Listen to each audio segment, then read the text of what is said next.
Hey everybody, this week's episode of the R&R&R Show is brought to you by Cephalofair Games and the Gloomhaven Grand Festival. Did you know, folks, there's only a few days left to get in on this epic crowdfunding campaign and one of the biggest of the year, and it has so much going on, starting with the Gloomhaven role-playing game. This is such a cool idea, combining all the freeform, creative, narrative flow of a traditional tabletop pen and paper role-playing game with the brilliant card combo combat of Gloomhaven. It seems like a really great, two great tastes that taste great together situation. And if that's not enough, there's also about a bajillion miniatures you can get from all of the Gloomhaven creatures and characters and all of that. You can get them in different quantities. There'll be painting for the rest of your life, all of these miniatures, and you can add them to the RPG or to regular Gloomhaven and Frosthaven campaigns. Also, we've got Gloomhaven 2.0, which is not just a slight redo of the original Gloomhaven. Things have been radically overhauled. All of the character classes have gotten significant tweaks. The inventory item system has been completely redone from the ground up. There is a new faction system that changes the way that you play through the narrative elements of the game. This takes all of the lessons learned over half a decade of Gloomhaven development and reapplies it to where we got started, and it looks fantastic. But all of that, folks, is just the preamble for the coolest thing. It is Gloomhaven Buttons and Bugs. This is a very cool little Gloomhaven micro game that you can get all the gameplay of Gloomhaven in 20-minute sessions in a fun, fast, portable, little brilliant design. So there is something for everybody here. There's even some new stuff for Frosthaven fans available on this. So check it out, folks. That is Cephalofair's Gloomhaven Grand Festival, and it'll be ending its crowdfunding this week on the 19th of July. Okay, now on with the show. All right, and here we are, friends. Welcome to the R&R&R Show. My name is Ruel Gaviola, joined by Chris George. Chris, how the heck are you, my friend? I am better now that I am here with you, Ruel, as always. How could I not be? My life is incomplete when I am not here with you on these videos. It's the truth. I was thinking... I will stand by it, and I will have it written on my grave. I was thinking the exact same thing, Chris. How funny is that? The exact same thing. Your words in my mind. Yeah. Friends, welcome to the show. We're doing a really cool thing this time. This is very different for us, and we're so excited to do it. This is the mid-year board game tag. So this is something that Rolling Reggie on his YouTube channel did, and he sent it out, and a bunch of creators have been talking about it. They've been answering all the questions. It's basically 8 questions, and we'll go by those one by one here with Richard through the wonders of video, and we're gonna talk about a lot of great games and recent games, and as well as old ones too. We do want to shout out one more time Cephalofair Games. Want to thank them for sponsoring today's video. As you saw in the intro there, they've got this big campaign. Again, check out the show notes below, and you can check out the link and see all the things they've got going on. The campaign's going to end in a couple of days. Or when the YouTube video's out, it should be like the next day or two. But really cool thing. Now, full disclosure, I have been working with Cephalofair behind the scenes throughout the campaign, doing their some Twitch and YouTube work for them, but I'm totally legitimately excited about the whole campaign, but especially Buttons and Bugs. Folks, I think it was a couple of years ago, maybe just last year. No, I think it was a couple of years ago. Joe Clipful, one of a designer, he took Gloomhaven and did a thing called Gloomholden, where he distilled the entire Gloomhaven game down to 18 cards. He made a micro game out of it. It's so brilliant. And Isaac Childress and the whole team over there at Cephalofair, they loved it so much, they decided to license it and create a whole new thing called Buttons and Bugs. So you basically take the game, shrink it down to 18 cards, but they re-expanded it to 100 cards. But you're still playing Gloomhaven, but it's like totally stripped down. It's such a brilliant idea. And I had to bite my tongue for about a month because I knew about it ahead of time, but I could not say anything, NDAs and all that. But I knew when it was going to be released halfway through the campaign, it's going to be a huge hit, and it has been. Like, I can't wait to play it. Nikki Valens helped design it along with the original designer, Joe Clipful, and Isaac Childress. And Isaac actually created a whole new narrative for it, too. So be sure to check that out, folks. Chris, how you doing? You holding up there? Oh, no. Shoot, I thought I had it. So no worries. So Chris, he's an actor. He is on, he is away from home right now, doing some plays, and the voice, folks, as actors, very important. And unfortunately, I didn't have a problem until we started recording this. Yeah, I was so good in the pre-show. Oh, totally. And then something has been unlocked in me. No worries. But you know what it is? It's my passion for Gloomhaven buttons and bugs as well. There it is, folks. I think legitimately, to get us back on track. Sorry for the folks at home. I'm still fine. I'm here, and I got my mute button, and that's the whole point that exists. Buttons and bugs is the thing that I think is the best thing to come out of the campaign. Mm-hmm. Honestly, it looks really good. It's $15. Yeah, and I'm really excited by what I've seen there. I love the inception of it. Yep. I love that it came from somebody who just wanted to have this solo version. Yeah, and I think it's like a really cool adaptation of it. It really is, and I think. Jaws of the Lion, that's the one that, I feel like it was the most accessible for new players to the world.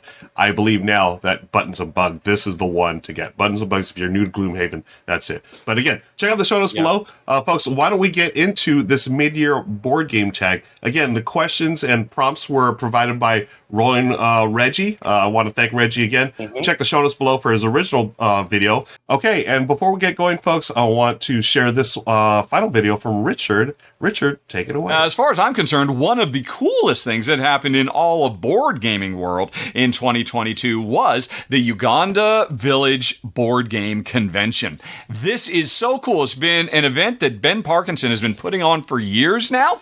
Every year he raises funds to be able to run a convention in Uganda that is attended by all kinds of kids from all over the area. And for many, if not most, this is their first introduction to what you and I love, the modern, exciting designer world of board games. And, you get to take these home and share them with their friends and family. And heck, if we're lucky, they become lifelong board game fans. And again, if you're like me, folks, you know what a positive impact modern designer board games can have on, heck, an old brain like mine, let alone young brains like these. They're incredible for logical thinking and learning tools and all of that. And so, Ben has been doing this for years, and I mention all of this because last year was a huge success. They raised £5,300 to be able to pull off their biggest convention so far.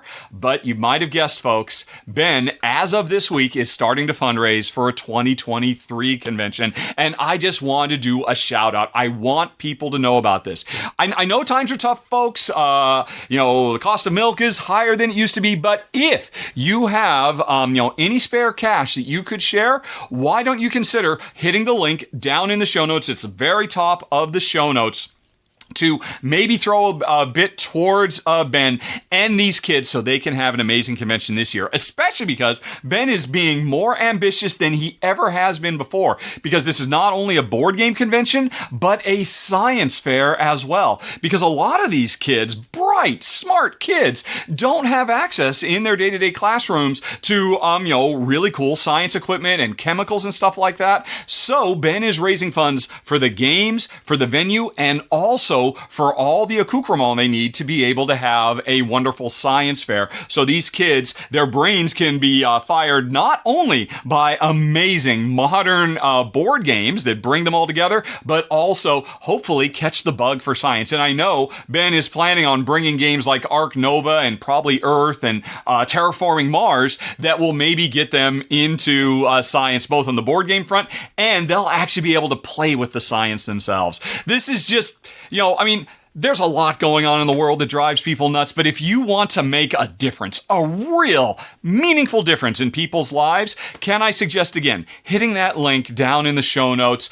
So far, as of now, like I said, he only started this week. There is one generous person who has put up 100 pounds. Oh, don't worry, you can back in the monetary currency of wherever you're from. They're trying to hit 2,600. Last year, what did they hit? They hit 5,300. Folks, let's blow it out of the water. Let's see if they can hit 10,000 this year and give these kids the most amazing board game convention and science camp they've ever seen. I put it in your hands, folks. Don't leave that one backer hanging. You can be the second or the third or the fifth or the 100th, and I hope that's the case. Ben, I continue to be amazed by your generous spirit and what you're doing here. And folks, I hope if you're inspired at all, you might go check it out. Again, links in the show notes. Oh, hey, and before we move on, just in case you can't see the link down in the show notes because you're not on YouTube right now, maybe you're listening to this as a podcast on the road or whatnot, you can point your browser next chance you get to uganda.rahdo.com, uganda.rahdo.com, and that will also take you to the crowdfunding site for this wonderful, wonderful thing.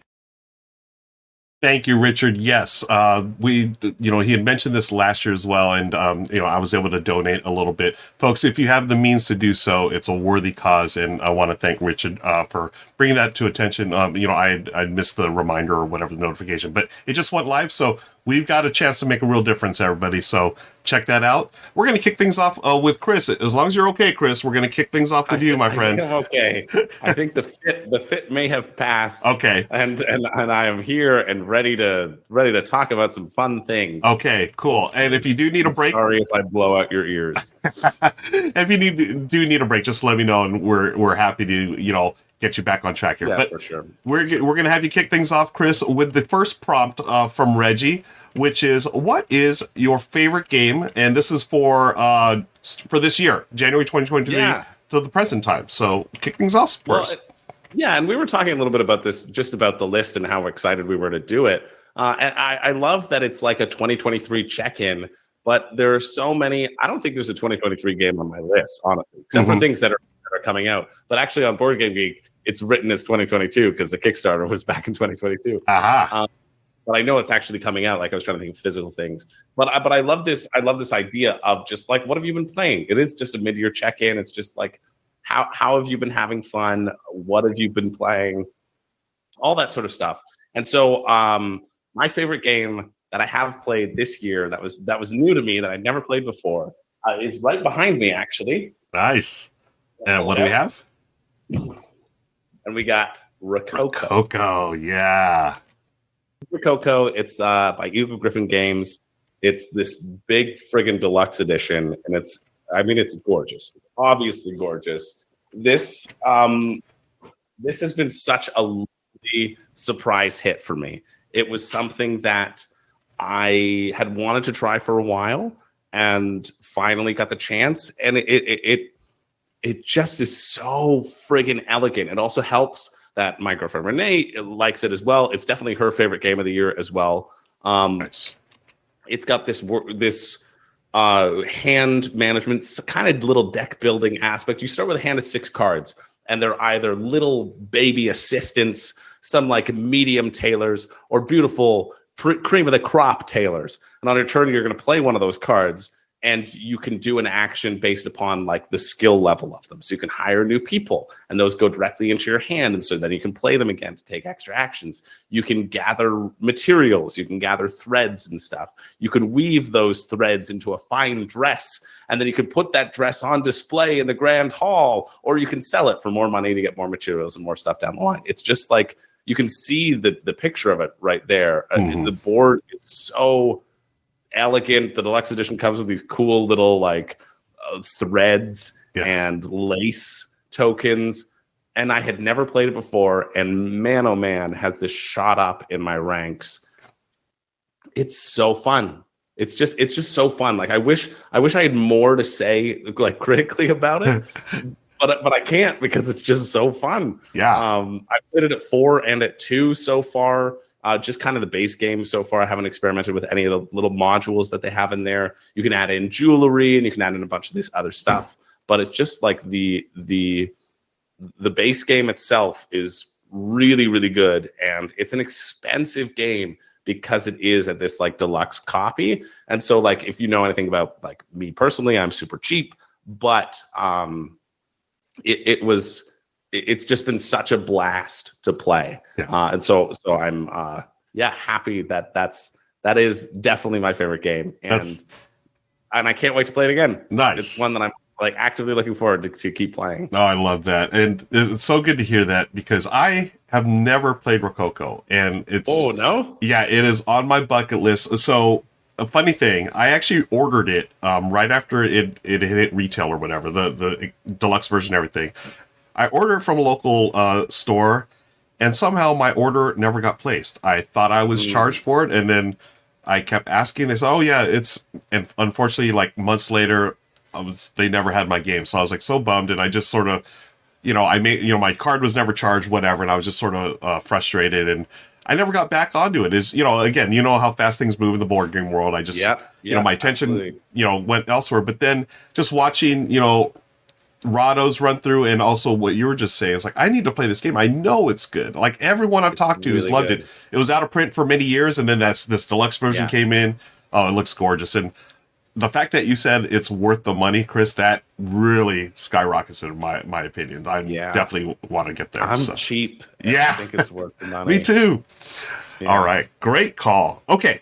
What's your favorite game, Ruel? Thanks, Chris. I'm going to listen. I'm going to mute myself, but I'm still going to be listening. Cool. Thanks for asking, Chris. Yeah. My favorite, this was something that surprised me a little bit this year. I knew about this game, but I didn't expect to... I was really interested in the theme mainly because I'm a book nerd. I'm a word nerd. So anything like books or stuff like that, I'm immediately interested in. And Books of Time was sort of off my radar. And then once it came on the radar, it's been a huge, huge hit. Michelle and I played this for the Tabletop Live Network. That's our monthly event that I do with the Brothers Murph. We help coordinate it. We live stream for all weekend long. And this one was a sponsored playthrough from Boards and Dice. And man, oh man, I love this game. The theme, it's about building books, literally putting books together. If you can see in the video, Michelle and I each have three little two-ring binders. So you are actually, let me see if I can show you some of these. You're taking, as you can see here, Michelle's actually taking the little page, placing it in the book, and that's her action. So, or that's going to give her action. So as you, play actions, you're going to flip or turn the page and then do other actions. It's such a unique tableau builder. It just totally blew me away. And I love the fact that it's a Gateway Plus game. So I just sort of expected this to be heavier because it's a board and dice game. But thankfully, no, it's not like Teotihuacan. It's more along the lines of, Zapotec, where you're going to have about a 60 to 90 minute game. It's going to be a little crunchy, but not so crunchy where it's like a 3-hour game or 2.5-hour game. And that's like perfect for me and, Michelle. That's the type of games she loves. So Books of Time, you have 3 different books, 3 different topics that you're building, and you have a civilization track that you can go up. And as you build your books, you're going to start collecting resources. There's some set collection to this. Oh man, I just adore this game. And it's so thematic. You got your ink that you can use and your erasers, and oh my gosh. And as you'll see in the right side of that screen, there's like, I forget what it's called, but it's like the main book. And that one, it's like an event that happens for everyone. Each time that page turns, you're getting closer to the end of the game. So I think it's like 15 turns, and by the when there's like 3 turns left, you'll know it has like a bookmark. It says, hey, we have 3 turns left. Oh, it's so clever, and absolutely loved it. It's been a hit. It does have a solo version too, which I have not unfortunately been able to play, but I've heard good things about the solo version. But yeah, this has been my favorite game of the year. That is Books of Time. Cool. Yeah. Never heard of it. Excited to play it. Yeah, it's fantastic, Chris. I think you'd like it. If you're a fan of tableau building, this does tableau building in a very new and unique way. Okay, so those are our favorite games. Let's see what Richard has for us. Richard, take it away. Oh, man. Well, I am so jealous. I so desperately want to play Books of Time. There was actually a snafu. I was supposed to get a review copy sent to me from the publisher, but it went to Kimberly instead, which is why she did the run-through on the channel, and she did a great job and made me want it even more. Kimberly, I'm coming for you. I am going to get that copy of Books of Time, and after I play it, well, I might end up agreeing with you. And hey, Chris, 2013 called, and they say, welcome to the party, pal. I mean, Rococo is fantastic. The reprint is amazing. I can't blame you. It's good stuff. But, yeah, I mean, you're playing some catch-up. That's all right. I mean, fantastic game. For me, what is the best thing I've played so far this year? It's got to be Jump Drive, the Terminal Velocity expansion. This is not the best standalone new game I've played, but This expansion adds so much to what was already a nearly perfect, flawless, fast-playing little card game. This takes Jump Drive out of my top 50 and brings it into my top 20, quite frankly, with the new objectives system that was added and the extra cards that have gone in. And I already love Jump Drive. The solo mode is fantastic. You can play 5-player. It's just one of the greatest card games. I mean, it so eclipses its predecessor, Race for the Galaxy. Now this is basically Race for the Galaxy Express with the Terminal Velocity expansion. It's getting, it's starting to muscle in on Roll for the Galaxy as my all-time fave. Don't tell my wife I said that. But anyway, so far, of everything I've played this year, it's got to be Jump Drive, Terminal Velocity. Okay, back to you guys. Okay, Jump Drive. So I recently just played Jump Drive on BGA. Folks, on Board Game Arena, they have a bunch of board games you can play for free. Jump Drive is a great implementation. I have not played Terminal Velocity yet, but if it's, I mean, Jump Drive is brilliant, but if it's taking it from 50 into the top 20, that's saying something. That's Richard. Really significant. Yeah. Wasn't Jump Drive was his number one for travel games that we did last week, wasn't it? Yeah, that's what I thought. And for him to say this one takes it to a whole new level, I'm excited to try this out. Have you played Terminal Velocity? No, I haven't played any of the Jump Drives. Okay. Not from last week. I mean, I'm still catching up from 2013. Really? How am I supposed to? You think I played it in a week? Ruel, no chance. Now I'm I can't wait to get to 2014. It's right around the corner. I think there's going to be some gems in there. Yeah. Okay, let's. I don't know why it says Books of Time. It's because I forgot to change the title, but hey, that's okay because we're moving on to our second prompt from our friend Rolling Reggie. Chris, we're going to have you lead the way as usual.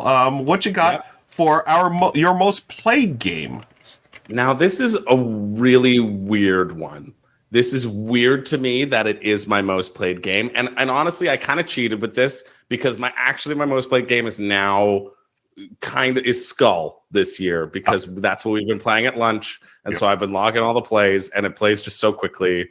So, but we talked about it in the travel games. And so I didn't want to be that guy, who just repeats the same things from the previous list onto this same list. Didn't want to be that person. So I figured I'd go to my second most played. And I also feel like those games, it's hard to, where you can play like 5 or 6 games in a sitting. Yeah. You know what I mean? That kind of inflates the numbers in a way that I didn't think embodied the spirit of this question. Mm-hmm. And then so my second one, I think I've like 10 plays of this year. And it's so surprising to me because I don't think I think I even put out the review on this last year. It's Psychic Pizza Deliverers Go to a Ghost Town. Nice. I have played this game. I didn't realize I'd played this game so much, but I have played this game so much. And like, I didn't even think I would get to that many plays of this game because I'm like, it's a fun game. Like, it's definitely a fun game. Yeah. One player plays the mayor, and I think that's why I've played so many games of it, is because I've run this a lot. So one person plays the mayor of Ghost Town and knows the layout of Ghost Town, and everybody else doesn't. So everybody else has to go through Ghost Town, finding a pizza and delivering it to a house while avoiding ghosts and fences and stuff. And so they'll move north, and you'll say, you successfully moved north, and around you are fences here, and there might be some ghosts here, and there might be some pizzas here, and it gives kind of like a general layout about what's around you, and so you're plotting out the map as you're going around, but you might fall into teleporters, etc. And I think I've played this a bunch because I've played it since I even came to Halifax because my girlfriend Renee really likes it, and she likes introducing it to new people, and then like younger kids really like it too. So like her nephew has really taken a shine to it and was like, let's play the ghost pizza one, right? And so just having this sort of like weird, unique party trick game, so to speak, like it feels like a party trick. It feels like, hey, here's this weird, unique thing that's out there. I guess I've wanted to show it off, and or it's been pulled out, or people have asked about it because of the title or whatever. But it's mind-boggling to me that this has gotten like 10 plays, and beats pretty much everything else on the list. I wanted to cheat and just put something that I liked more, like Avalon, which is also vying for it. Yeah. Which was close, but I decided to go with this one because I thought that was kind of funny. And this is and this is the one reason why I'm very happy I started logging plays, because I can look back in my like BG Stats app and say, yep, I played this many times and didn't realize it. And so I knew that it would come in handy for YouTube, and I only started it because of YouTube, and I knew it would come in handy. So that's Psychic Pizza Delivers Go to a Ghost Town, inexplicably my most played game. That's great. I think that makes sense too, because I'm a pretty big Omni gamer. I like playing a lot of different things, and so I wasn't expecting anything to be like super high up, and I was expecting more of the coups and the skulls. But again, since both of those were on the list last week, and I didn't want to repeat, that's why we're here now. Very nice. I want to shout out our friends Table Nuts for doing the video. Thank you for letting us use that. I guess we should ask permission first, but it's nothing but love here. But Chris, I've been like so into this game ever since you mentioned it before. Just because of the name alone, that's like one of the great all-time great names. Psychic Pizza Delivers Go to Ghost Town, and I like that it's a game that's very accessible, because I know with my nieces and nephew, they hear the name, they're definitely going to be into it. It's like we're playing it, just based on name alone. Yeah, cool. Okay, for sure gets kids in. Yeah. Looking forward to trying it. I'm going to move on to my most played game of the year, and I actually knew this game would get played a lot because I got a preview this last year. I've talked about the game already on the channel, but I got a preview of this last year at PAX Unplugged, and the second I got my 2-minute demo, I was like, this is going to be one of the best games of the year, and I know it's going to be played a lot in my household, and it is Nimalia. This is a small card-based game from Lucky Duck Games. Richard did his little run through here. You are just laying cards down, building your little reserve, and you're lining up the animals. It's got that sort of Sprawlopolis thing where you are, laying cards on other cards. It's a card drafting game, and then it's got the spatial element of how are you going to, get all these different animals and reserves lined up the different terrains. It's got different goals. You score 2 goals every round, and it changes every round, just like in Cartographers. So it's got the best of Sprawlopolis, Cartographers, and card drafting games. The second I saw that, it really was just like a 2-minute demo. I was like, yeah, I'm all in on this. And when I brought it home, like when they sent me a review copy, I tore it open, relearned the rules, and Michelle and I just fell in love with it. And we played it almost, I think, 10 times already this year. And I've introduced it to, I think, 4 different gaming groups or friends, and they've all loved it too. So nothing, it didn't surprise me, but that I played it that much. I loved it that much. And I know Richard, that one from Nimalia for him sort of came out of nowhere, I believe. And so I know he was really pumped about it, but that's why it's my choice, or that's why it's been my game that I've played the most this year. That's Nimalia. Nice. Yeah, I haven't played it, but you're selling it very well. I love that's sort of dual scoring condition of Cartographers. I think it's a really cool thing. And so that gets me intrigued. When it was actually Bree from Lucky Duck, when she worked with them, she had mentioned, hey, I'm going to show you this game. It's going to take 2 minutes. And the first thing I wanted to let you know is it's got Cartographer style scoring. I was like, oh yeah, because I love that mechanism, like how you know what's scoring in the first round, and you also know what's going to score in the 4th round, right? So things are going to change, but you can still sort of plan ahead. I love that, and it's a brilliant design, and look, I'm hoping to get a copy soon, Chris, because it's wonderful. Okay, let's go. Let's see what Richard's got to say for his most played game of the year. All right, Ruel. Yes, Nimalia is fantastic. Folks, you have not heard the last of it on this very list. I'll talk a bit more about it soon. But, Chris, congratulations. You made it up to 2022. And I do have to admit, I do think this game looks really, really cool. I saw your video of it a while ago and was very impressed and very saddened that it does not support 2 players. It's a 3-player minimum game, which is not surprising. That's often the case with hidden movement games. Although, I did check on Boardgame Geek, and people have reported that it works great as a 2-player game, with the second player controlling 2 pizza delivery agents, delivery folk. So it could be pretty cool. That's all very, very nice. But what did I play most so far this year? It's got to be Earth. Man, I played the heck out of this game at the Dice Tower West Library. I think I played it with you, Ruel. I don't remember. I played it with so many people. I played it probably not quite a dozen times. this year, which is a lot for me because I'm always playing, new things to cover for the channel. But I played it a lot at the convention, then I played it quite a bit with my wife Jen while we were on the road. Then I sent it to Kimberly so she could film it for the channel, and then I was very, very sad, so sad. I missed it so much that I went and bought myself another copy at a friendly local game store down in Salem, Oregon, and I've got it and I've played it again. So we just can't get enough because this is such a big, crunchy game that gets so much gameplay done in such a fast time frame. It's absolutely amazing. Now, I am going to give an honorable mention to Sagrada Artisans because I played this over a dozen times, and it is a 2023 game, but I played this a while ago, last year, I think, when I covered it in prototype form. So I don't think it really fits. It is the most played 2023 game of mine, but not the game I played most in 2023, which again is Earth, which is fantastic. It's going to be making a lot of best of the year lists at the end of this year. Mark my words. Okay. Yeah.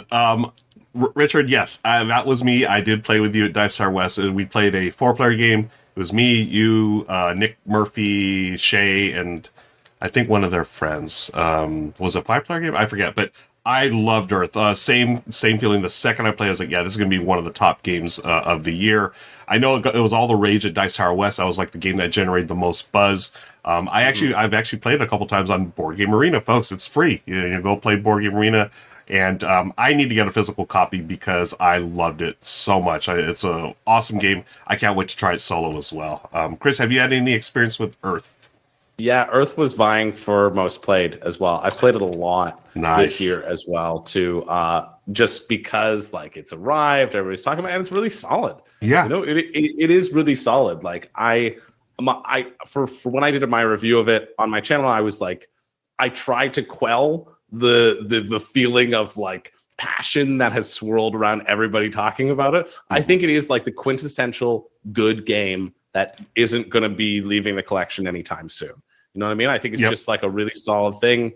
Love the follow mechanic. And I was Renee didn't like it as much as I was really hoping she would. And if she had, I think this could have dethroned Psychic Pizza Delivers because it would have hit the table, but definitely was close. Was up there in the running for me. Definitely, brilliant game. I'm glad that you enjoyed it just as much as we all. Yeah. I feel like it really is a runaway leader right now as far as one of the top games. So okay, so most played. Let's move on to our next question from Rolling Reggie. Reggie asks, "What was your biggest surprise?" I'm excited about this. Yeah. My biggest surprise. I'm going to go right and say it. It's Galactic Era. I've talked about this, I think, on this channel already. It's a big 4X space game, and it was one from sort of an indie designer. Had a small run on Kickstarter. It's probably harder to find, but you can probably find it out there. I love this game. I think it's so good. It might be my favorite.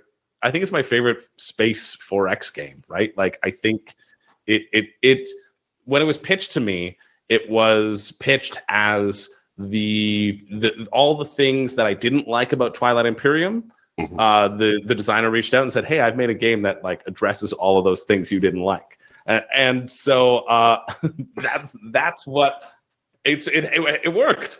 All the things, it was true, and so it was surprising to me that how much I enjoyed this and how much it hit with me. I just think it's such an exceptional game. I've got a review on my channel if you want to check it out for more information. It's a big SpaceX, 17 different races with different powers. You can be good, and then you can be evil. And when you're evil, you can subjugate the planets. And when you're good, you can only ally with them. And so you need to ally with advanced civilizations. And you can't touch the primitive civilizations because you're obeying the Prime Directive. So all of those little touches are just make it so good for me in terms of this big space game, and super happy that I've played it, and super happy to always shout about it now. It's the only thing that I've given best of the year status on review status. I try to do that only 4 times a year. I hit the golden buzzer, and if this got the golden buzzer, I just think it is just an exceptional design. Nice. And I love how much I loved it. Yeah. Nice. Yeah, I know we've talked about it on the show here before, and it's besides the Psychic Ghost Pizza game, this is the other one that's really been stuck in my craw just because, I love Twilight Imperium, but if I can get that same experience in like a fraction of the time with still having all the 4X stuff that I love, I mean, this was immediately put on my radar by you, so I cannot wait to play it Now, I don't know if it's out already, correct? Or it is out, because it had a Kickstarter and it's out. Right. I think what you could purchase at various locations, it would be like the overstocker or the amount that the designer was able to buy, right? Like it's self-published, so you're purchasing it from the designer and he's probably shipping it to you, or you're purchasing it from a local hub that has it or whatever. I know that there are copies available for purchase, but I also know that like it's not wide release by any means. Yeah. Okay, cool. Well, I'm going to have to track it down. Thank you, Chris. Let's move on to my biggest surprise of the year. This surprised me in a couple of different ways. Number one, I remember I was approached to do a run through for the channel, and as we do, we take a quick look at the rule book. I was like, okay, this looks cool. It's definitely on the lighter end, but I was like really intrigued by it because of the format. So the format of this game, it's like a tournament. You are getting a tournament in a box. So you're playing a game. Whoever wins, they go on to the next opponent and so forth. And you play 7 rounds, and then the top 2 scores go and duke it out for the championship. And that really intrigued me. And then, as I'm prepping for the video, it actually got nominated for a Kennerspiel. And I was really fascinated by this because of how light it was. By the way, the game is Challengers, folks. I was intrigued because I felt like it was a little bit on the lighter end. And, as we're filming this video today, folks, just last night, it was announced that Challengers won the Kennerspiel. So this is your 2023 Kennerspiel winner, folks. Challengers, here's the run-through I did for the channel. I actually soloed it. And this is what's fascinating, Chris. Again, it's a tournament-style game. It plays up to 8 players. And you can solo it because it has a little robo deck. And that robo deck is also used when you have an odd number of players. So that way, no one's just like sitting out. So like if I had 3 players, it'd be say like me versus Michelle, and then Chris, if no one's around, Chris would play the robo deck. And then those 2 winners, they have a little chart there that's your seating chart. It's like after you win this game, you go to the next one, and then, someone plays in robo deck and so forth. What it is War, the classic card game War, but for gamers. It adds, it adds a little bit of deck building and hand management. And, the more I play it, and the more I played not only just solo, but multiple players, I'm like, okay, this is brilliant. This is a brilliant game. As far as like being a Kennerspiel versus just the Spiel des Jahres, I feel like it's a lighter game, but you know what? I'm okay with that because it's worthy of all the praise it's getting. Because you can play a tournament-style game, this entire game, 45 minutes to an hour. That's it. You play 8 rounds or 7 rounds plus a championship game, and at the end of it, it's like, okay, so-and-so's the champion. I love it. The gameplay is super smart. You start with a base deck of cards, and then I think it's really like a perfect introduction to deck building because after a round, you're just going to go to either a deck A, B, or C, depending on what it says on the card. You just grab 1 or 2 cards, and then you add it to your deck, and at that time, you can discard and you can remove from your hand any cards that you want. There's no like trashing mechanism. There's no currency to worry about. You just do it, and then you go to the next game and play, and hopefully you'll win because you're going to get points. Even if you don't win that round, you still have a different opportunities to get points. So it's always, I played this, I think the max I played is probably 5 with the Robobot, and this game shines at that higher player count because it really does give you that feeling of a tournament without having to get, a bunch of people trying to coordinate and having like all day to do a tournament. No, it's done in 45 to an hour. I think it's so brilliant in that aspect. And, it may not be what I feel is Kennerspiel material, but it's definitely an award-winning game, definitely worth all the hype, and that's why it was my biggest surprise of the year, Challengers. Nice. Yeah, that is surprising. I mean, like you pitch War, you're like, hey, it's the game War. Yeah. Like most gamers would say no, thank you. Right, but, right. I can see what that feels like. It really hits for surprise for sure. Yeah, it's so easy to get to the table because you just say war. People are like, oh, I know that. You just do cards until you're higher than the other guy or player, and that's it. But then with all the different abilities, different factions and stuff, that comes to play. It's not overly deep, but it's surprisingly strategic because of that deck building mechanism. Like, when do you get rid of your low cards? When do you bring in your high cards and stuff? And also, I should have mentioned, there's a thing called the bench where the cards you've played go there. And if your bench ever gets filled up and you have to place a card because you've been knocked out or whatever, if you can't put a card there, it's already full, then you just lose that round. So it is a management, hand management type of game as well. So anyways, another one I'd highly recommend. Let's find out what Richard has for his, what are we talking about? This is his biggest surprise of the year. Coming right up here, Richard.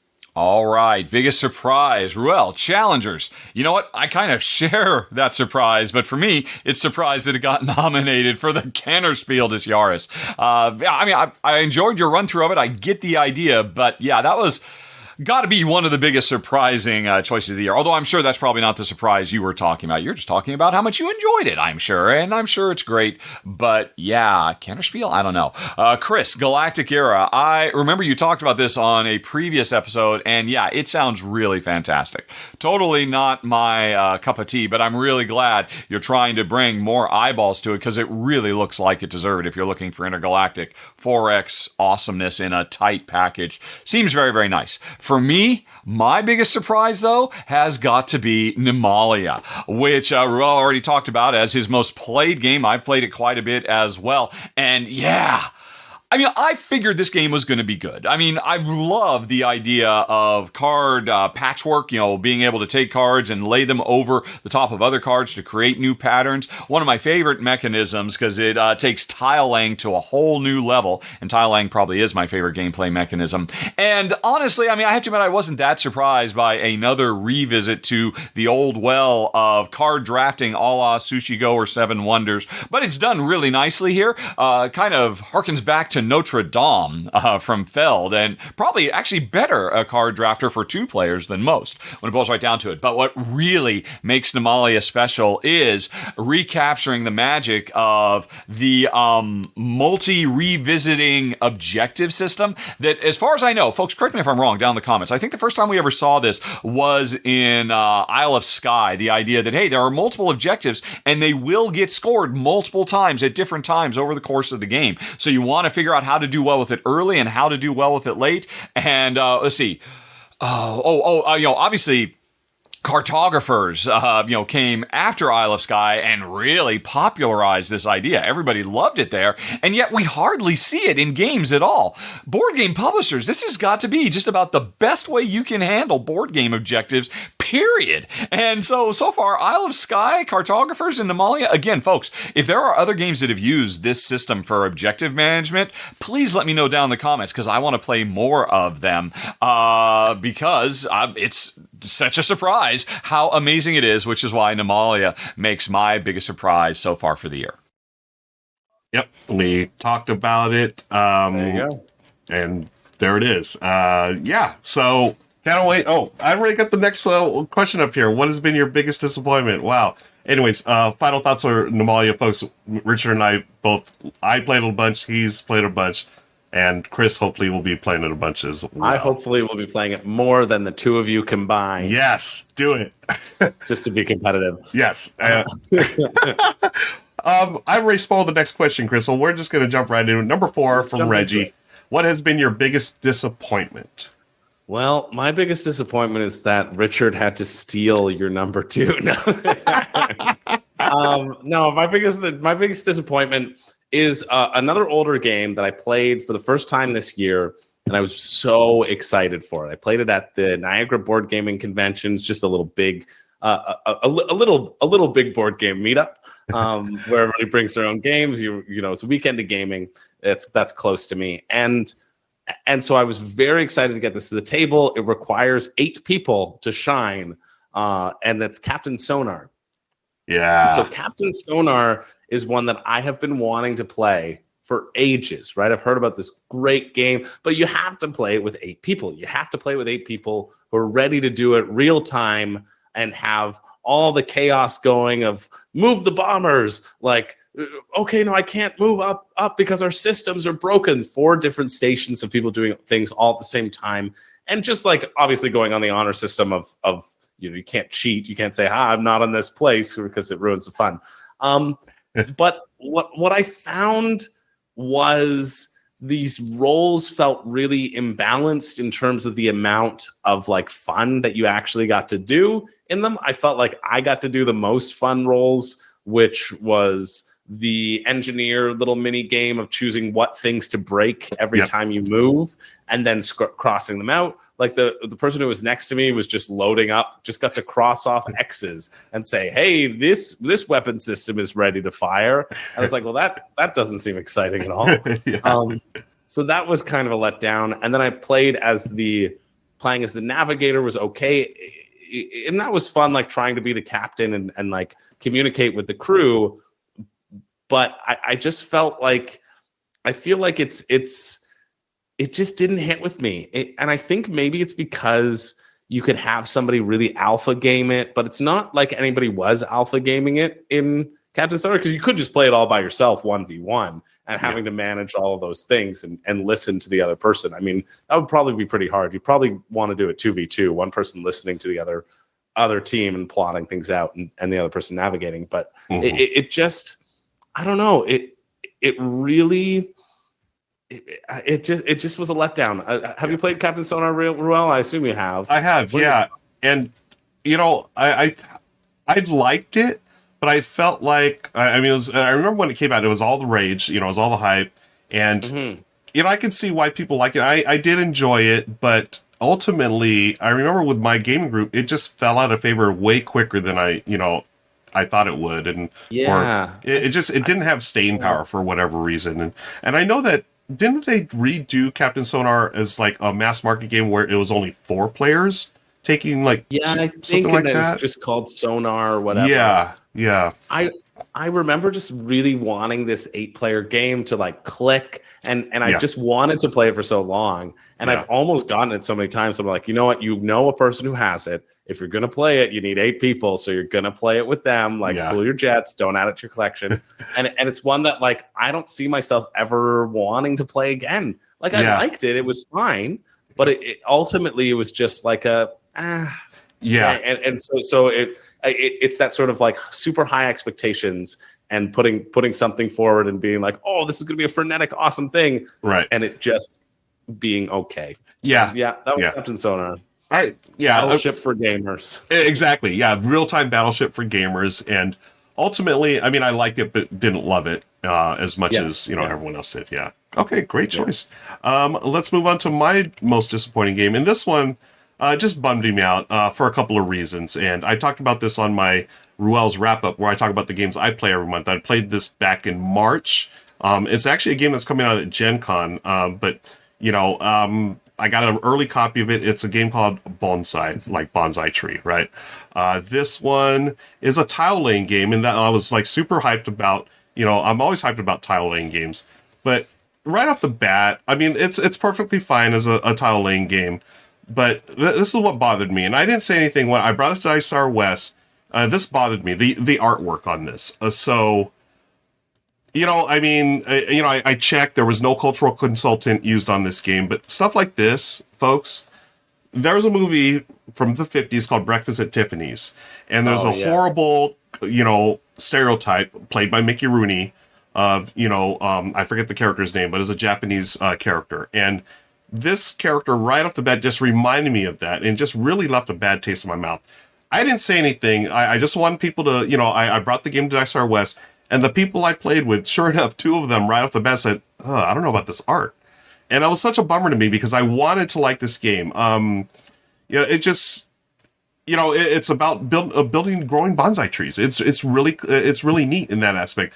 Does it do anything new? I don't think it does anything new as far as tile laying. And I'll show you the basics here. So you're going to draw tiles, and they're hexagons, and you have your base, right? And that base you're going to, draft, the different terrains or different types of things like leaves, branches, or petals or whatever it was. And you're going to eventually expand your bonsai tree. And I think that's neat. It does have a little bit of engine building here at the, if you can see on the bottom here, you start with your planter, you have, your water can, you have your tree there, and those are going to give you extra resources, certain abilities. Again, based on that, that card, it's called a helper or whatever.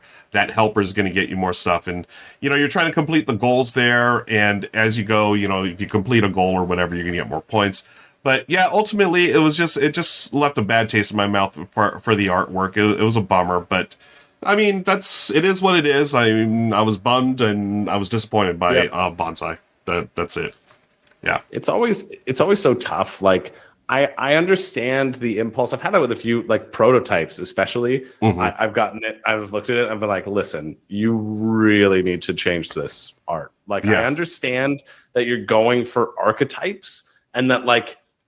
That it's easy to like want to throw on these archetypes and let's get past this. Let's just like not it's kind of one of the reasons why I don't really particularly enjoy that many games about colonialism. You know what I mean? Right. It's it's like okay, sure, like that happened, but like I don't want to like think about it. I don't want to like participate in it. Yeah. You know what I mean? I don't want to just like revel in it that much, I don't know, it's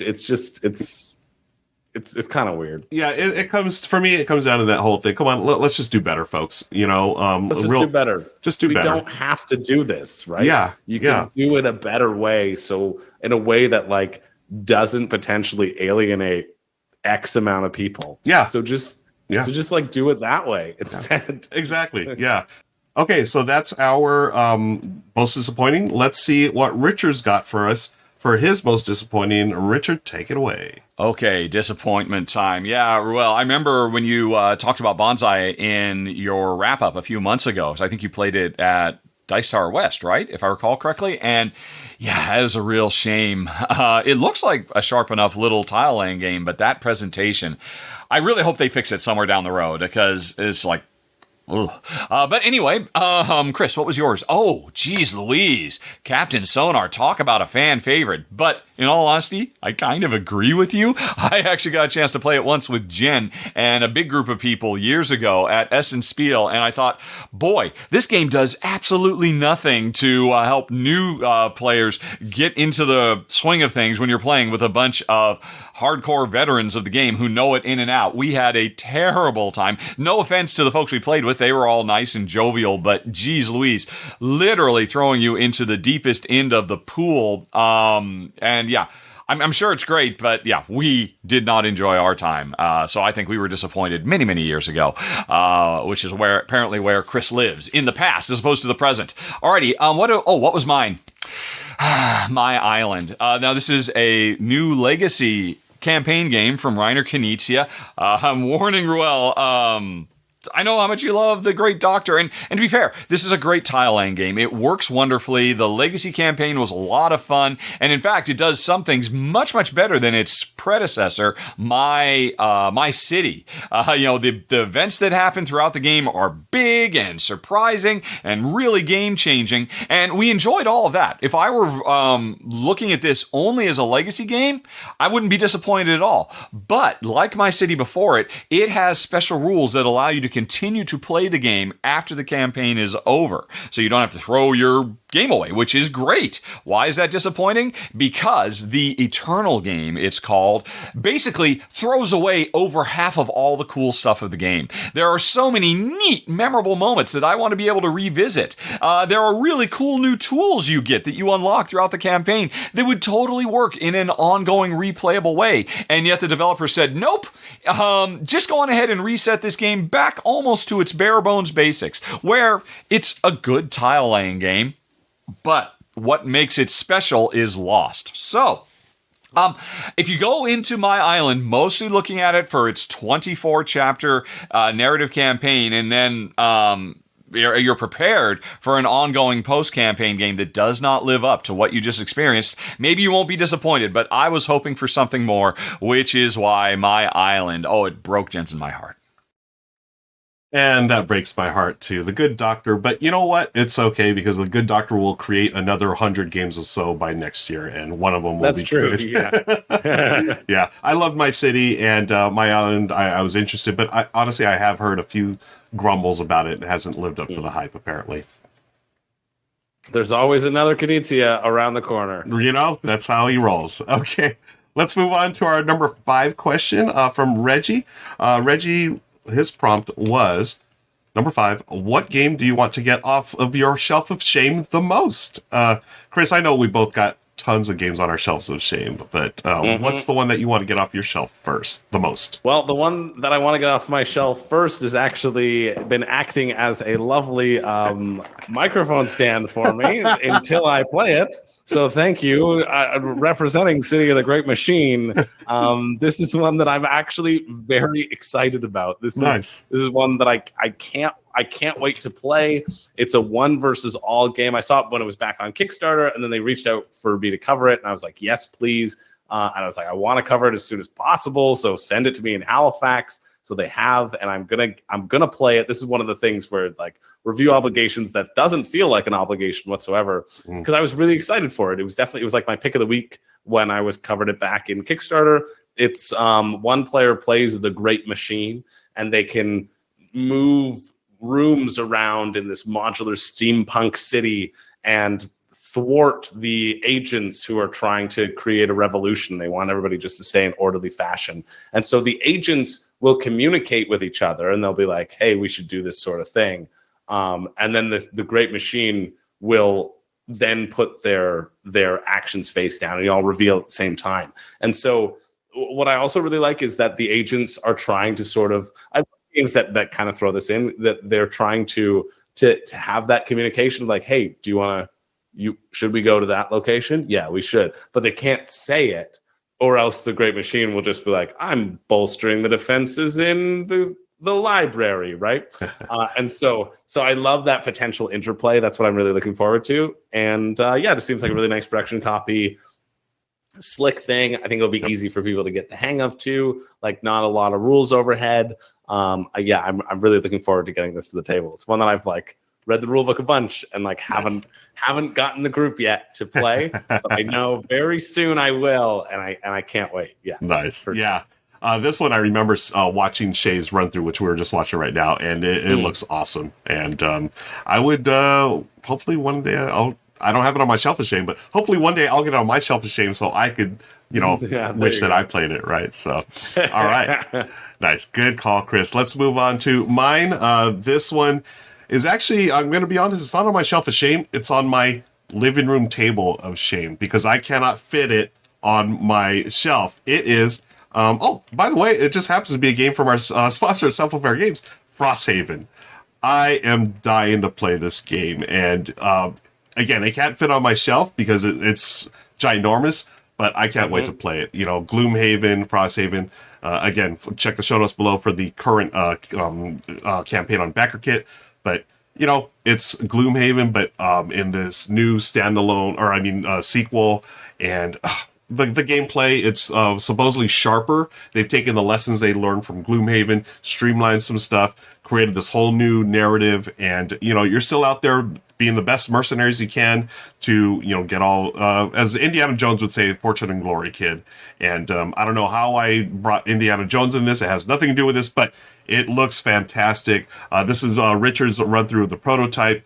And, you still got the basics of Gloomhaven, playing your action cards game, trying to get the initiative and trying to puzzle out exactly how you want to go about killing all the bad guys and getting the loot and going and leveling up and all that. So I'm excited for this. It got minis. I mean, folks, this is such a big game, and I am really looking forward to it. I have not finished Jaws of the Lion, the smaller one yet, so I want to finish that, and then eventually get to Frosthaven. I never completed Gloomhaven, but I figured, you know what, I'm just going to go straight to Frosthaven because it's awesome, and so that's going to be the game that I want to get off my shelf shame the most. Frosthaven. Nice. Yeah, I mean, it's just more Gloomhaven. I haven't finished Gloomhaven either, and I haven't even started Jaws of the Lion, which is also on my shelf of shame. Nice. So I could not justify purchasing Frosthaven because I have so much that I still have to uncover. But definitely worthwhile getting to it. Definitely. Okay, let's see what Richard's got on his shelf of shame. Okay, Ruel, I'm right there with you. I've got my copy of Frosthaven right up there, just off camera, and it is taunting me. It is mocking me, but I feel like I can't even start it until I finish Jaws of the Lion. So, yeah. Those are very, very high on my list, but those are going to be such a huge commitment of time. I've chosen a different one. And Chris, City of the Great Machine. Yeah, that looks great. I really enjoyed the run-through that Shay did of it last year, I think, or maybe it was 2 years ago now. I can't blame you for that. That seems like a good call to be very, very sad about. But for me, I am going to be very, very sad about not having gotten a chance to play The Gardens. When I first saw Amy and Maggie talk about it on their Thinker Themer channel, I was already in love with it. And then over here, Board Game University, Stella did a great little how to play when it was crowdfunding originally. And yeah, I know this is just going to be one that Jen I absolutely adore. I only recently got a copy of it. It is taunting me, and it's tricky too because I'm late to the game. So the folks who vote on what games I cover aren't particularly excited for me to see it. But I really want to get this off my shelf of opportunity. The Gardens. Oh man, this looks good. And thank you, Stella, from Meeple University for a great video.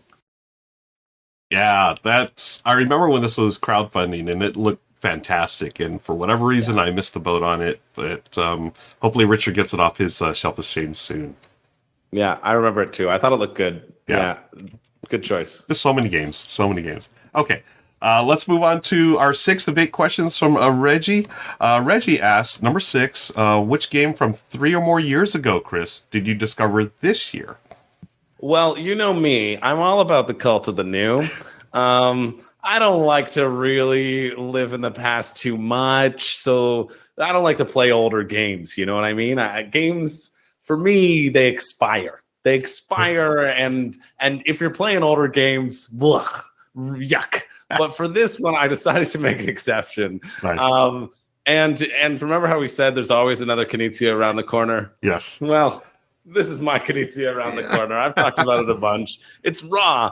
And so technically, I'm probably cheating with this a bit because I think I played it for the first time, November, maybe December. Mm-hmm. I got into it. Picked up a copy from working through World Series of Board Gaming and then did the coverage on it. And then I wanted to put this here because I feel like I've really discovered how great a game this is over this year. It's a game that, with this new edition that's just come out, a gorgeous edition by 25th Century Games. It's not the one that we're showing right now, but that's kind of one of the older editions. But it's just so well done. It's so satisfying and it's so easy, so simple to get to the table. And what really made me excited about it is the fact that some of my non-gaming friends have really taken a shine to it. It's one that I brought here to Nova Scotia because I was like, you know what, anybody could get into this game and anybody could have that feeling of fun with it. It's so simple. You either add tiles to the common pool or you say "rah" and you start an auction, making people bid for tiles in that common pool. But just the push and pull of that is enough. It's enough. Yes. It's great. Yeah. It's so brilliant. I love that you said raw because it's inevitably that's how it's said in the game. You can't just say raw. It's rah or whatever. Yeah, it's raw. Yeah. I have to shout this video. It's from the Dice Tower because yours truly was invited to go play with Tom and them 2 years ago. I spent a couple of days there playing games. Raw was the only game I won the entire time I was there, and I have to show this video because I won Raw. I was so excited. It's a brilliant game. One of, my opinion, Knizia's top 3 games probably of all time. Yeah. I'm a sucker for Samurai, but Raw is right up there. Great choice, Chris. Yeah, as Richard would say, welcome to what year was 2010 or whatever it was. It came out. I feel like it was even 99. 99. Oh my gosh! Yeah. While you move on to yours. Cool. My game. It's one that I discovered. It's been out for I think 4 years now. It's not too old, but it has been out for a while, and I'd heard about this game. It seemed like something that would be my jam, and I finally got a copy of it, and it turns out, yes, it is my jam. It is Undaunted Normandy. Let's take a look at Kimberly's run through for the channel. It's an interesting mix of a deck building and tactical warfare on the tiles here. You use your deck. You start with your starting deck. You're either the allies or the Axis powers, and you're using it to move your troops. And find out, try to, battle the other troops, and you're supposed to complete missions, whether it's to take over a certain spot on the map or whatever. It's brilliant because it's so easy to get into, and you can see there are the cards, just a couple of things there to, either movement or, command or bolster directions where you can add troops to the board, or you can, get more ammo or whatever. Oh man, I don't know how this slipped. I know why it slipped past me. The whole World War II thing, it's not really my thing.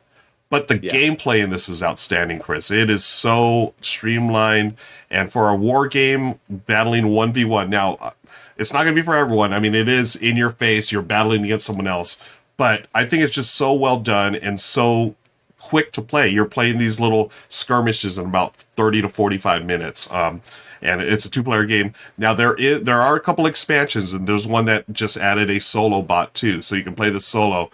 But, in each box, this is the Normandy one. There is I think a North America or North Africa campaign now. There's I think a UK campaign coming up. But each box has different battles within it. So this, I think, what Kimberly's playing, I think this might be the first one. But there's different setups, the way you're going to move your tiles. There's also different cards. So depending on the mission or whatever, the skirmish battle, you are going to be, using different cards from the box. So got a lot of replayability, just a very smart game. And even if you're not into the whole war theme, folks, I would recommend it because of the gameplay. It's so sharp. And that is a game that I discovered recently, Undaunted Normandy. Nice. Okay. Yeah, 2019. Mine was 1999. So it was oh my gosh. But, the good doctor, he builds games to last. Gotta love that. Still good. Okay. Still freaking great. It is. Let's see what Richard's discovered this year. All right, big discoveries from older titles. What did you have, Ruel? Oh, Undaunted Normandy. Yeah, not my cup of tea, but Kimberly did a great job covering it on the channel, and I thought it looks like a lot of fun. If if you want a head-to-head battle of wits set in a very, very depressing time in human history, then I don't think you can go wrong. Seems very, very sharp. And Chris, wow!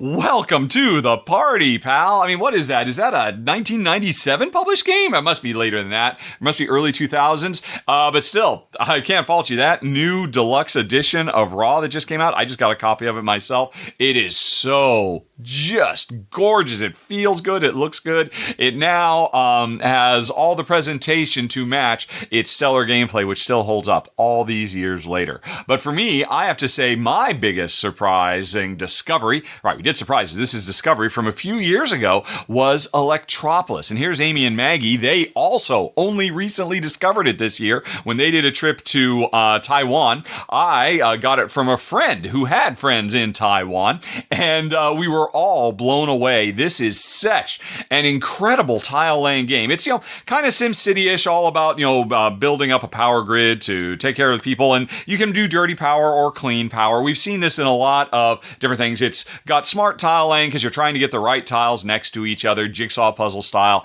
There's nothing new there, but what's really special about this game, there's two things. The drafting for the tiles you grab every round kind of ties into this King Domino initiative system, which is really, really smart. I really like that a lot. But what's more important, every round you're going to get anywhere from 2 to 6 tiles, which means you can have turns where you're getting a huge amount of tiling done. And sometimes you're just taking baby steps, but also every turn you're going to get a new card. And each one of these cards has 2 halves, some kind of bonus, whether it's points or resources generated or objectives or whatever it might be. And the other half of that card tells you all the tiles you just got, here's where you have to put them. On the bottom half of your board or on the extremities or whatever. And this card idea of, I want that special power desperately, but I do not want to build in that section of the city. And this is the turn where I just picked up 5 tiles. I can't even squeeze them all into that section, but I want that card so bad. Oh my gosh, Electropolis is fantastic. If I recall correctly, it came out in 2019, and 2019 still, I think, one of the best years of modern board games, period. And Electropolis just further cements that year. This is fantastic. I don't know how you can get a copy of this game outside of Taiwan. Hopefully, at some point, some publisher picks it up for wider distribution, because it's absolutely fantastic. My happiest discovery this year was Electropolis. Okay, yeah, that game I know that Richard was hyped on. I have never seen it out anywhere, but except for some videos and stuff. Now. Yeah, so looking forward to checking that out. Cool. Chris, that'll be on my surprise for next year. Exactly, right? Why don't we move on to number 7? Chris, the question is, excuse me, which anticipated releases are you most excited about for the second half of this year? So this is a game that I have coming to me from Kickstarter. I backed it last year. It is an expansion to an existing series of games, to an existing game. It's the second expansion of this game. It's one of my favorite games. And so it's one that I know is actually coming out and will be coming to stores. I always feel, since I operate a lot in the Kickstarter realm, my timelines get skewed because I cover things that are being funded, and then you have the 14-month waiting period to 18 months to 24 months, right, before they actually come out. But this one I know is coming out, and I'm so thrilled, and I can't wait to get it. As soon as it gets to my door, I'll probably break it out and play it. Nice. And that's Unfair, the Unfair expansion, the comic book, hacker, kaiju, and ocean expansion. A really cool thing about Unfair is that they're going to make an expansion deck for every letter of the alphabet. So how you basically how you set up the game is you take a deck for each person, and you kind of mash them all together, and they'll have different sort of attractions and different events and different objectives that you have to complete, which usually require finding a specific card in the deck and building those with different accoutrements, right? Like adding air conditioning to all of your sideshows or something could be a blueprint. And so with each deck, you have a different level of how much money is produced, how unfair the cards actually are, like how much take that is in the game. People get scared of this game a lot because they're like, oh, it's way too much take that. And there is a level of take that in that, especially if you're playing it at a 2-player level, because at a 2-player game, oftentimes it will benefit you to tear away somebody's flag if you know that flag is going to give them 99 points. Right, you may want to remove that thing. That seems like a strategic decision. In a larger group, you might not take away someone's points, and you might just focus on your own. But I don't think it is as much take that as people make it out to be. And what I do love about all the decks is that they have this scaling, and so you can just like not play with the ninja deck, because the ninja deck's all about like infiltrating your opponent's park and like destroying things, right? You just play with the pirate deck instead, which is all about getting money. And so I love how the different decks and how they interact with each other like really seamlessly, and they all have their own little twist. I'm not sold on the kaiju deck that's coming. Mm-hmm. There's going to be these big kaijus that are attacking your park, and you have to like roll dice and attack them and make sure your park doesn't get destroyed. Nice. And so it feels like it's kind of this weird push and pull. I don't know how that'll play. I think I'm the most excited for the ocean expansion, which is literally adds the least to the game, but that's okay because I like the game. I just want more of what I love. And so you don't have to reinvent the wheel. Just give me some ocean life into my theme park. I'm super stoked on it. Can't wait for this. Was an immediate back for me. I love the game. I can't wait to get every single expansion that comes out, and I'm very excited for it to hit my table. Nice. Yeah. I remember my experience with Unfair was a good one, but again, there was a lot of take that, so I know it's not for everyone. Yeah. But then we had Funfair, right, which I haven't played yet, but that supposedly was the friendlier version of it. But yeah, all the different factions and stuff, I would definitely give it a shot. So there's just so much more content for Unfair, and you can just play Unfair the way I am forced to play it when it's just me and my girlfriend, which is without the take that options. Right. You just say, hey, you can't use those bottom bad actions of the event cards. Yeah. You just don't use them. You can use the other things, but like it takes out most of the like, I'm using an event to screw you over. In general, I always find it's more fun to use it on yourself and like generally more beneficial to use it on yourself anyway. So like I can always reconcile the take that nature of it, but I definitely understand people who get scared of that. Yeah. Or who don't like it rather as well. Yep. Cool. Okay, let's move on. The game that I'm looking forward to this year coming out, and it is, I want to say it correctly. I have a feeling I'm going to mispronounce it, but it is Tabriz? Tabriz? Tabriz? I think it's Tabriz. Tabriz, right? Okay, we'll go with that. This is a good pick. Yeah, the new game from Randy Flynn. So if you don't know that name, folks, Randy Flynn just won a Spiel des Jahres last year for Cascadia. Cascadia, not only my favorite game of the year, but last year, but also one of my favorite games of all time. It is wonderful. So the hype is there for this one. This is nothing like Cascadia. This has got, some worker placement. It's got, it has a solo mode. I didn't even know that as we're watching the video here from our friend Tim Chuan.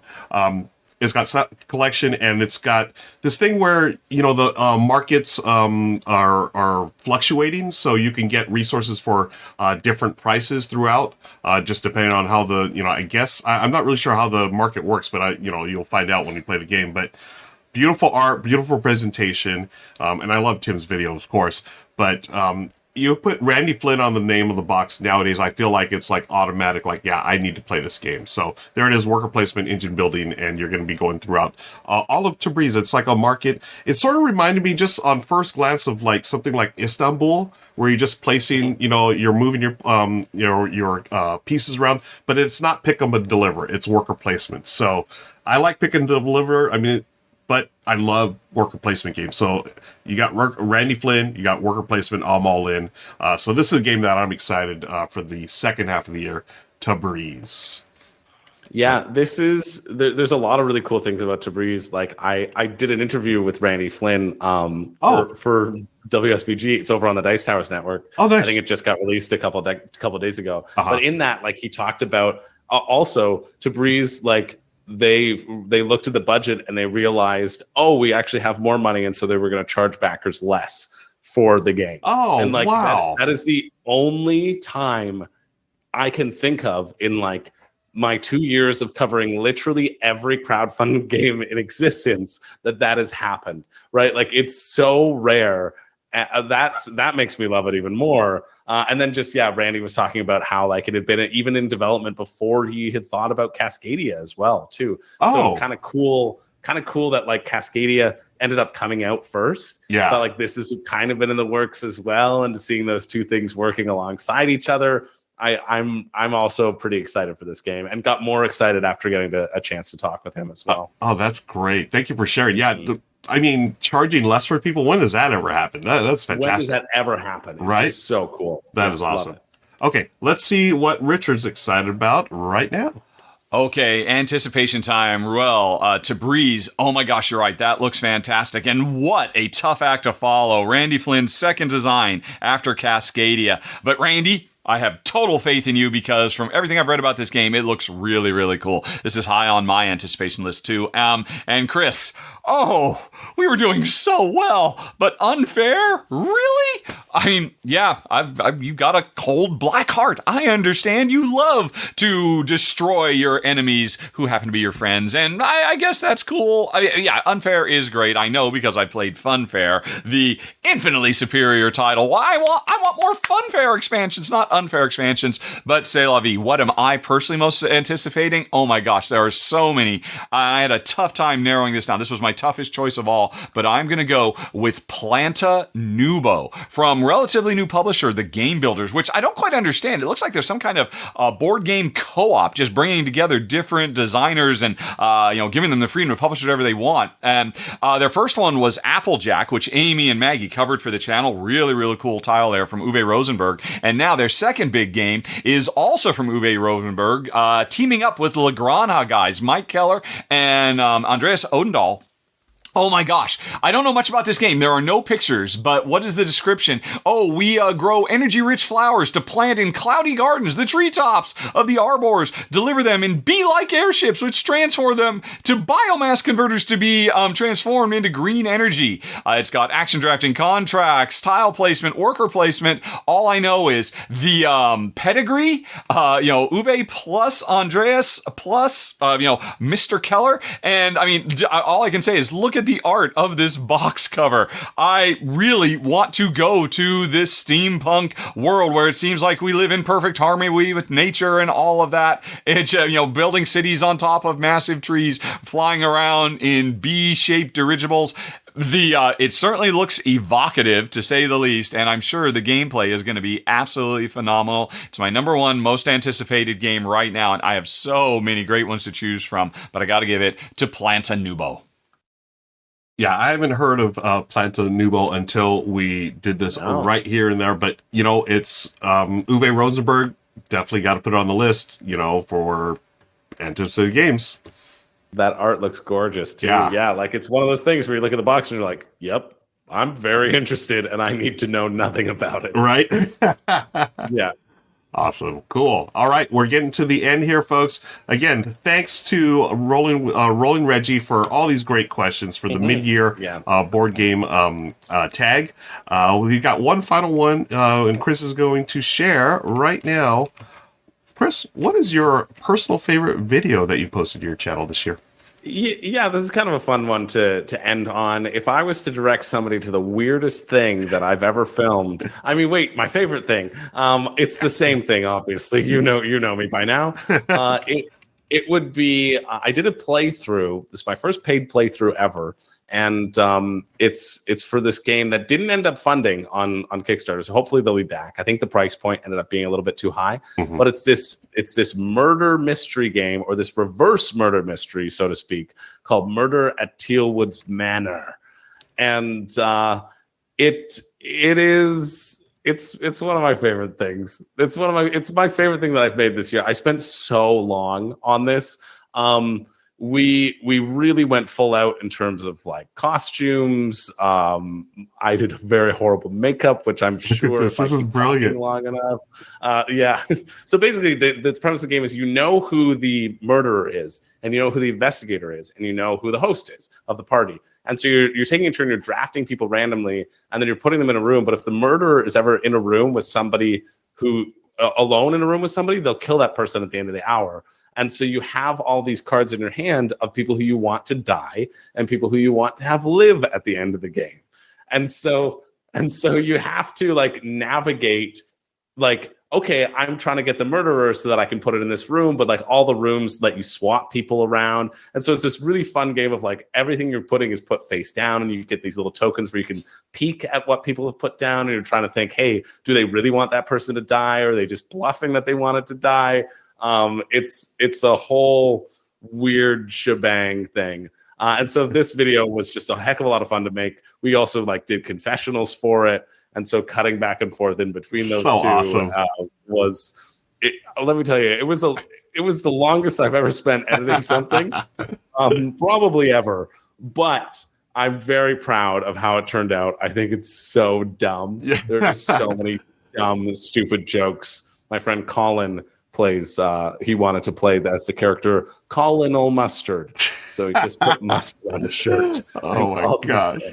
That's brilliant. I mean, look at the makeup. I mean, y'all went full out. Folks, be sure to check the show notes below for the link to this. I mean, you've got to watch this. I watched it right before we recorded live on Twitch, and it's brilliant. It's so much fun.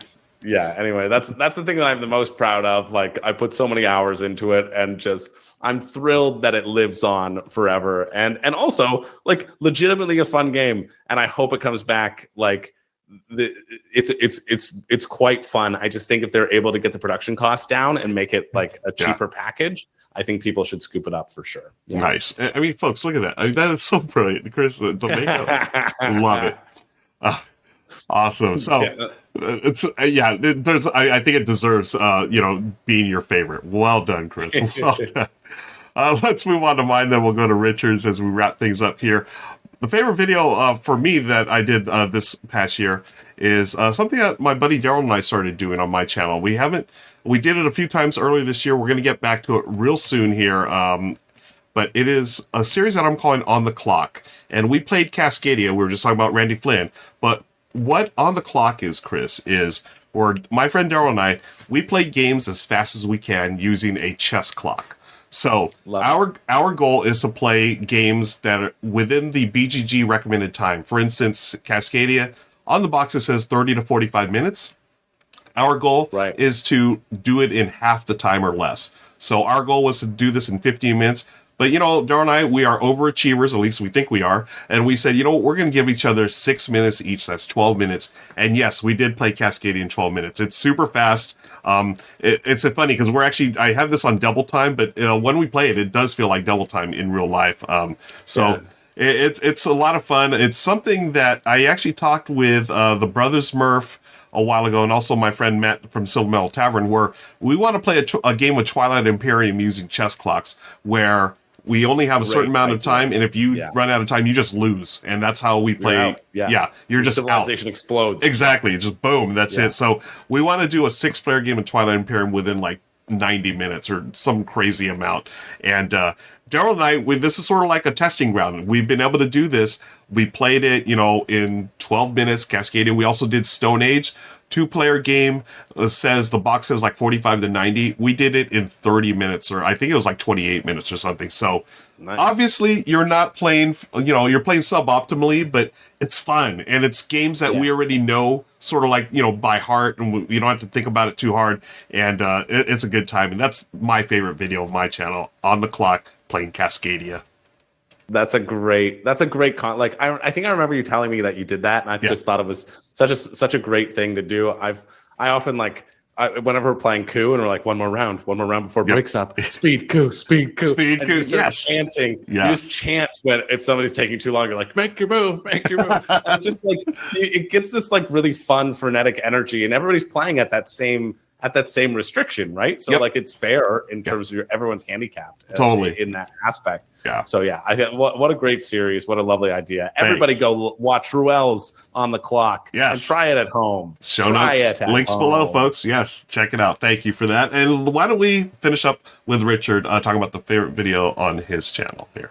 Okay. Favorite video of the channel. This was actually a fun one to do because I generally don't tend to retrospect too terribly often. I had a lot of thought, and I know what my favorite is, but before I get to that, Ruel, I loved that speed clock series you were doing. What'd you do, like 3 or 4 of them? They were fantastic, and you did a great job. I know that you had some technical difficulties getting the clock on screen, the chess clock, so you could see how it's going, but wow, just pure adrenaline in cardboard form.